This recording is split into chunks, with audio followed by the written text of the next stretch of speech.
Good morning students. चलते हैं class 6 SST core science lesson 8 ग्रामीण क्षेत्र में आजीविका। जैसा कि हम सब जानते हैं कि ग्रामीण क्षेत्र में मुख्यतः पशुपालन और कृषि के ऊपर जोर दिया जाता है, वैसे ही हर क्षेत्र में अलग अलग एटमॉस्फेयर के अकॉर्डिंग अलग अलग क्षेत्र में राजनीतिक, सांस्कृतिक और सामाजिक और आर्थिक इन सभी में अलग अलग बदलाव पाए जाते हैं। सामाजिक से हम जैसे कि तात्पर्य हमारा है कि समाज में रहने वाले लोगों के द्वारा किया जाने वाला कार्य जो एक दूसरे के लिए किया जाता है। आर्थिक, जैसे कि हम सभी जानते हैं कि आर्थिक के अंदर हम सभी जो रोजगार जो अपनी आजीविका के लिए कार्य करते हैं उसे हम आर्थिक क्रियाएं कहते हैं। इसके बाद आता है सांस्कृतिक, जो भी हमारे रीति रिवाज, जो भी हमारे पूर्वजों की देन है, उन सभी को हम सांस्कृतिक कहते हैं। इसके बाद आता है राजनीतिक, जो भी प्रशासन के द्वारा हमें कानून व्यवस्था या फिर प्रशासन के द्वारा जो भी कार्य होते हैं उन्हें हम प्रशासनिक कार्य या राजनीतिक कार्य कहते हैं। अब हम चलेंगे अपने ग्रामीण क्षेत्र में आजीविका। ये के नाम दिखा रहे हैं, बाग, तुलसी, रामलिंगम, शेखर, रमन, अरुणा और पारिवेला। ये उनके नाम दे रखे हैं जो इस लेसन में इम्पोर्टेंट रोल अदा कर रहे हैं। यानी उनके द्वारा हम जानेंगे कि ग्रामीण क्षेत्र में क्या क्या रोजगार अवेलेबल हो सकते हैं उनके स्थल के अनुसार। अगर जो तटीय प्रदेश है तो उसके अकॉर्डिंग, तटीय प्रदेशों के अकॉर्डिंग, वहाँ पर रहने वाले लोगों के अकॉर्डिंग वहाँ पर अलग अलग व्यवसाय और अलग अलग आजीविका के साधन होते हैं।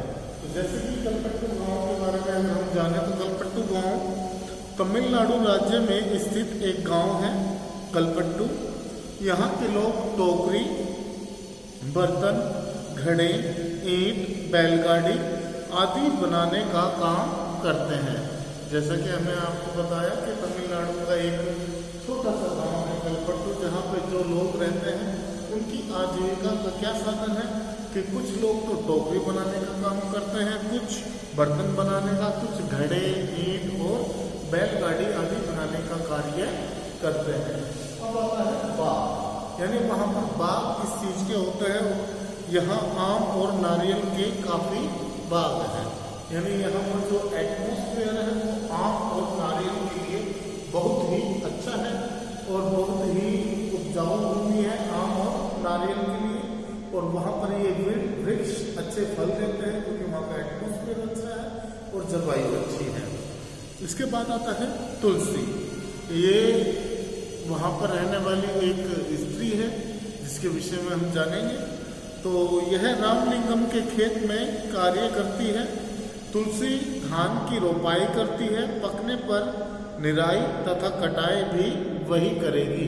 यानी कहने का भाव यह है कि तुलसी को जो रामलिंगम है वो एक धनी परिवार का एक व्यक्ति है जो तुलसी को अपने खेतों में काम करने के लिए पर डे की सैलरी पर रखता है कि उसको सैलरी दी जाएगी या उसको एक बंधुआ मजदूर की तरीके से पूरे जब तक उसकी फसल पककर तैयार नहीं हो जाती, कटाई नहीं हो जाती, तब तक उस खेत में वो ही कार्य करेगी। बुआई से लेकर सिंचाई वगैरह जो भी कार्य होगा खेत में फसल से रिलेटेड वो सारा कार्य कौन करेगी? तुलसी करेगी। इसके बाद आता है रामलिंगम। जैसा कि मैंने आपको बताया था, रामलिंगम के पास 40 एकड़ जमीन है। वह तुलसी को 40 रुपए दिन का देता है। उसकी धान की एक मिल है, यानी जो धान की फसल तुलसी उगा रही थी उसकी बुआई, सिंचाई, निराई व कटाई सारा कार्य तुलसी कर रही थी। और रामलिंगम था, उसके पास 40 एकड़ जमीन थी, उसकी एक धान की मिल थी जिसमें वो मजदूर को रखता था। लेकिन तुलसी को वो 40 रुपये देता था, लेकिन जो सरकारी रेट था वो अलग था। इस तरीके से जो ग्रामीण क्षेत्र में लोग होते हैं वो कम सैलरी पर, कम तनख्वाह पर कार्य करते हैं। इसके बाद आता है शेखर। इसके पास 2 एकड़ जमीन है। शेखर पड़ोसी किसान से मजदूरी की अदला बदली कर लेता है। वह व्यापारी को कम कीमत पर धान बेचता है। उसे समय समय पर कर्ज लेना पड़ता है। यह उसके लिए विपदा का कारण बन जाता है। जैसा कि शेखर के बारे में, वो एक पड़ोसी गांव के रहने वाला व्यक्ति है जो जिसके पास 2 एकड़ ज़मीन है। वो अपने पड़ोसी किसान से कुछ पैसे उधार लेता है जो उसके और व्यापारियों को सस्ते दाम पर धान बेचता है। क्यों? क्योंकि उसके पास ना तो वह साधन है जिससे कि वो मंडी में जाकर अपने धान को अच्छे रेट पर बेच सके, इसलिए उसके पास ज़मीन है लेकिन उसके पास इतनी परिवहन की क्षमता, श्रम, पूंजी नहीं है जिससे कि वो आगे उसको निर्यात कर सके। इसके बाद आता है रमन। रमन तुलसी का पति है। वह रामलिंगम के खेतों में दवाई छिड़कने का काम करता है। जब उसे खेतों में काम नहीं मिलता तो पास की खान से पत्थर, नदी से बालू धोने का काम करता है। अरुणा और परिवेलनम, ये लोग पुदुपेट गांव में रहते हैं। ये लोग मछली पकड़कर अपनी आजीविका कमाते हैं। इनका घर समुद्र के पास है। इनके पास मछली पकड़ने को छोटी सी नाव है। इसके परिवार के पास अपना जाल, कैटामेरन और उसका इंजन है। बैंक से उधार लेकर इन्होंने यह सामान खरीदा है। इनसे पास की कई औरतें मछलियां खरीद कर ले जाती हैं। तो कहने का भाव यह है कि अरुणा और पारिवेलम ये दोनों पति पत्नी हैं और इनका मुख्य व्यवसाय समुद्र से मछली पकड़ना है और वो इस मछली को अपने आसपास के क्षेत्र में जो लोग रहते हैं उनको बेचते हैं और अपनी आजीविका कमाते हैं।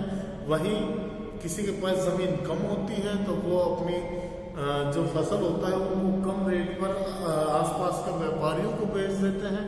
लेकिन जिसके पास अच्छी ज़मीन होती है, जो मजदूरी पर रखते हैं, वो और अधिक व्यापारी को अच्छे रेट पर बेचते हैं लेकिन मजदूरों को कम वेतन देते हैं। तो अब इसके बारे में अगर हम ध्यान से अध्ययन करें तो एक क्वेश्चन आपका बनता है कि सीधी नुमा खेती किसे कहते हैं। इस प्रकार की खेती पहाड़ी भागों में की जाती है। पहाड़ी की ढलान वाले भूमि को छोटे छोटे सपाट टुकड़ों में बांट दिया जाता है। उस जमीन को सीढ़ियों के रूप में बदल दिया जाता है। प्रत्येक टुकड़े के सिरे को ऊपर उठा दिया जाता है जिससे पानी उसमें भरा रहे। यहाँ चावल की खेती की जाती है। इसके बाद आता है आपका कि भारत में छोटे किसानों की दयनीय हालात के कारण बताइए। यानी जो भारत के अंदर छोटे किसान हैं जिनके पास अपनी खुद की भूमि नहीं होती या भूमि होती है लेकिन छोटी होती है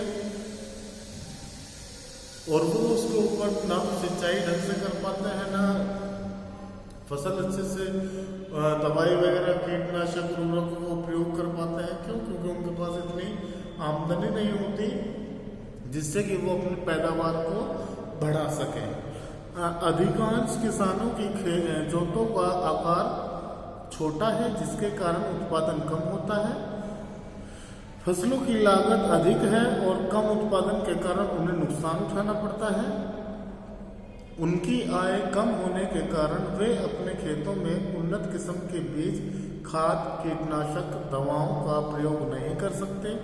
वे कृषि कार्यों के लिए ऊंची ब्याज दर पर कर्ज लेते हैं। कर्ज देने वाला व्यक्ति किसानों को उनकी फसल उसी को बेचने के लिए बाध्य करता है।